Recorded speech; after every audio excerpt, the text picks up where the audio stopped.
আজকে সকালে উঠে হঠাৎ প্ল্যান করলাম জুতে যাব, কিন্তু নিউ টাউন জুতে তো আগের বারে বেশ কয়েকবার গিয়েছি আর টিকিটের দামটা না অনেকটাই হাই। সেই তুলনায় আলিপুর জুতে গেলে একই টিকিটের প্রাইসটা থাকছে আর প্রচুর রকমের প্রচুর পাখি অ্যানিম্যাল সমস্ত কিছু দেখা যায়। তাই ভাবলাম আজকে একটু আলিপুর জুতে যাবো। আর এই জানুয়ারি ডিসেম্বর এই টাইমটা পুরো সাংঘাতিক ভিড় হয়, যেটুকু ব্লগে দেখছি মানে টিকিট কাটা যাচ্ছে না। এখনো পর্যন্ত বেরোয়নি, 10:30 বাজে আর আমি জাস্ট স্নান করে উঠলাম, এবার রেডি হয়ে বেরিয়ে যাব। ব্রেকফাস্টও হয়নি কিছু। আমরা এখন মা ফ্লাইওভারের ওপর দিয়ে যাচ্ছি, আর যেহেতু কিছু ব্রেকফাস্ট করে আসিনি, তাড়াতাড়ি বেরিয়ে গেছি। প্রচণ্ড গা গোলাচ্ছে। আমার ক্যাবে উঠলে বা যে কোনো বাস জার্নি করলে না ভীষণ ভমিটিংয়ের সমস্যা হয়, আর এখন তো প্রচুর হচ্ছে। নিজের ফোন ব্যবহার করে নিজেই টিকিট কাটতে পারবেন। আলিপুর চিড়িয়াখানার অনলাইন টিকিট কাটতে পারবেন, নিজের ফোন ব্যবহার করে নিজেই টিকিট কাটতে পারবেন। এটা 3 টোস্ট নিয়ে নিয়েছি, এটা ব্রেকফাস্টটা করে তারপরে যাব।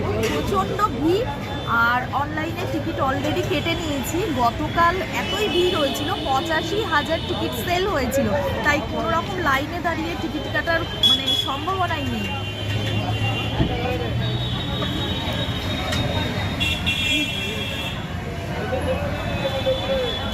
কলকাতায় কিছু কিছু জায়গায় 10 টাকায় এখনও 6টা ফুচকা দেয়, তবে এখানে কিন্তু 20 টাকায় 6টা দিচ্ছিল, আর এত টেস্টি ছিল।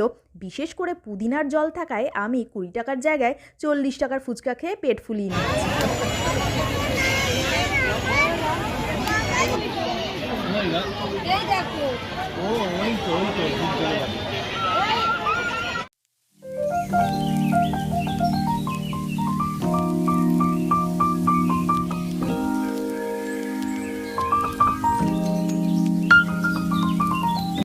ছোট থেকেই জু যাওয়ার একটাই উদ্দেশ্য, বাঘ আর সিংহ দেখব।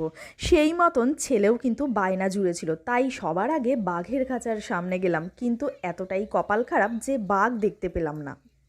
বছর 7 আগে যখন ভুবনেশ্বরে ছিলাম, সেখান থেকে সোজা নন্দনকানন জু দেখতে গিয়েছিলাম।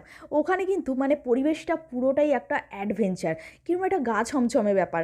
আলিপুর জুতে কিন্তু সেই ছমছমে ব্যাপারটাই আসে না। আপনাদেরকে বলছি আপনারা ভিতরে প্রবেশ করুন, ওই একই জিনিস ভিতরে দেখতে পাবেন।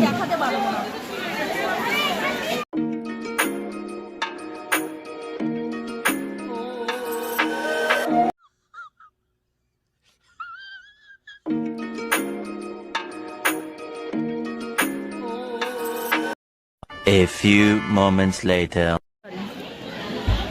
সৌরিশ এখন একটা 2-in-1 আইসক্রিম নিয়েছে, আর আমি নিয়েছি কেশর পেস্তা।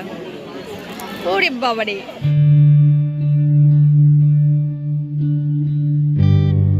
Before you can ever get to where you're going, you have to decide to begin.